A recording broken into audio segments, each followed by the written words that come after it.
রয়েছে, তার একটি পাপের নাম বিদআত আর একটি পাপের নাম শিরক। শিরক করলে অতীতের নেকি নষ্ট হয়ে যায়, বিদআত করলে ইবাদত কবুল হয় না। সে যত বড় হাজী, আলেম, ওলামা যেই হোক না কেন, তার ইবাদতে বিদআত থাকলে ইবাদত কবুল হবে না। মহান আল্লাহ বলেন, ইয়া আইয়ুহাল্লাযীনা আমানু আতিউল্লাহ ওয়া আতিউর রাসূল ওয়া লা তুবতিলু আমালাকুম। এই আয়াতটি প্রত্যেকটা মানুষের, পৃথিবীর মানুষের বোঝা একান্ত জরুরি। মহান আল্লাহ বলেন, ইয়া আইয়ুহাল্লাযীনা আমানু, হে বিশ্বাসীগণ, আতিউল্লাহ, তোমরা আল্লাহকে মান্য করো, আতিউর রাসূল, তোমরা রাসূলের আনুগত্য করো, ওয়া লা তুবতিলু আমালাকুম, তোমরা তোমাদের আমল বাতিল করো না। 3 নম্বর বাক্যটির সম্পর্ক আগের 2 বাক্যের সাথে আমরা বুঝতে পারি না।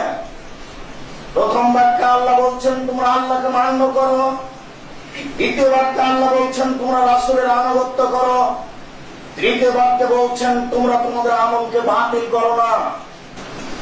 রাসূল সাল্লাল্লাহু আলাইহি ওয়াসাল্লাম যা বলেছেন তা 19-20 করবে না, তাই না। তাহলে বলতে চাচ্ছি যে আল্লাহকে মান্য করতে 19-20 এর আমল বাতিল হবেই, তার মানে শিরক করলে আমল বাতিল হবেই। আল্লাহকে মান্য করা কেটে যায় শিরক করলে, আল্লাহকে মান্য করা কেটে যায় শিরক করলে। মরা মানুষের কিছু কাছে কিছু চাইলে, কবরে গেলে, কবর পূজা করলে, কবরে মানত মানলে, পীর সাহেবের কাছে মানত মানলে, এসব কিছু করলে অসংখ্যের কাছে এদেশের মাটিতে, এদেশের মানুষের জন্মসূত্রই শিরক, এর ভিত্তি শিরক, এর মাটি শিরকে দরকার। অবাক হতে পারি কেন?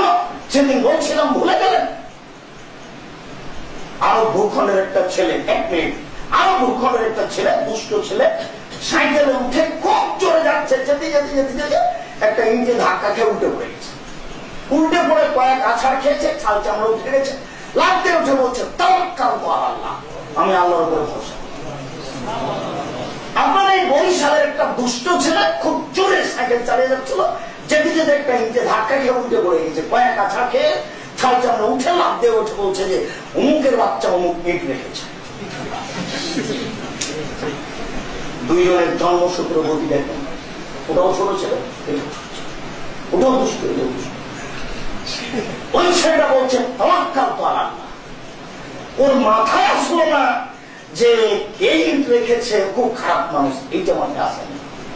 সে আল্লাহকে বিশ্বাস করে, যে ইট রেখেছে সে তাই নয়, এটা আমার তাকদীর, তাওয়াক্কালতু আলাল্লাহ, পড়েই তাদের কি হবে, আমি আল্লাহর উপরে ভরসা রাখি।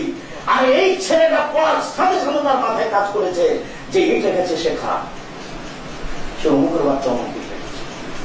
জন্মসূত্রের ভিত্তিটা আপনি কি দিয়ে মুক্তি করেন? 19-20 আমল বাতিল হবেই, রাসূলের আনুগত্য কেটে গেলে আমল বাতিল হবেই। আল্লাহ তাআলা বলছেন আল্লাহকে মান্য করো, রাসূলের আনুগত্য করো, তোমাদের আমল বাতিল করো না। আল্লাহকে মান্য করো, রাসূলের আনুগত্য করো, তোমাদের আমল বাতিল করো না। আল্লাহ বলেন কুল ইন কুনতুম তুহিব্বুনাল্লাহ ফাত্তাবিউনি ইউহিব্বুকুমুল্লাহ, হে মুহাম্মদ আপনি বলুন তোমরা যদি আল্লাহর ভালোবাসা চাও তাহলে আমাকে মেনে চলো। বলেন এই ভাষা কোন হুজুর বলতে পারেন? এই কথা কে বলতে পারেন পৃথিবীর মানুষ? যে তোমরা যদি চাও আল্লাহর ভালোবাসা তাহলে আমাকে মেনে চলো। ওখানে তিনি বলেননি ওমরকে মেনে চলো, ওখানে তিনি বলেননি আবু বকর সিদ্দিককে মেনে চলো। বলছেন কুল ইন কুনতুম তুহিব্বুনাল্লাহ ফাত্তাবিউনি, হে মুহাম্মদ সাল্লাল্লাহু আলাইহি ওয়াসাল্লাম আপনি বলে দেন পৃথিবীর মানুষকে, কিয়ামত পর্যন্ত এই বাক্য বলবো, তোমরা যদি আল্লাহর ভালোবাসা পেতে চাও তাহলে আমাকে মেনে চলো। ওমর রাদিয়াল্লাহু তাআলা যে রাস্তা দিয়ে হাঁটতেন সে রাস্তা দিয়ে শয়তান হাঁটতো না। রাসূল সাল্লাল্লাহু আলাইহি ওয়াসাল্লাম বলতেন ওমর তোমাকে আল্লাহ এত ঈমান দিয়েছেন, তুমি যে রাস্তা দিয়ে হাঁটো সে রাস্তা দিয়ে শয়তান হাঁটে না। এরপরে ওমর রাদিয়াল্লাহু তাআলা আনহুর কথা মেনে চললে আপনি জান্নাত লাভ করতে পারবেন না। উনি যদি কোনো কথা বলেন ছেড়ে যদি আল্লাহ এবং আল্লাহর রাসূল না হয় তাহলে আপনার পরকালে জান্নাত হবে না। অথচ তিনি কত পাওয়ারফুল মানুষ, যার রাস্তা দিয়ে শয়তান হাঁটে না। আপনার পীর সাহেবের রাস্তা দিয়ে শয়তান হাঁটে না। সম্মানিত উপস্থিতি, বুঝে আরেকজনের মাথায় তুলে দিয়ে না। পৃথিবীতে একজন মানুষের কথা চলে, যার নাম মোহাম্মদ সাল্লাল্লাহু আলাইহি ওয়াসাল্লাম। তিতা লাগলেও তার কথা, মিঠা লাগলেও তার কথা, পৃথিবীর কোন মানুষের কথা চলে না। আপনি বুজুর্গানের দিন তো বহু দূরের কথা। ওমর রাদিয়াল্লাহু তাআলা আনহু যদি কোনো কথা বলেন, ছেড়ে যদি রাস্তা, তাহলে তা বাতিল বলে গণ্য হবে। এইটা আকীদা রাখেন, তারপরে জান্নাত।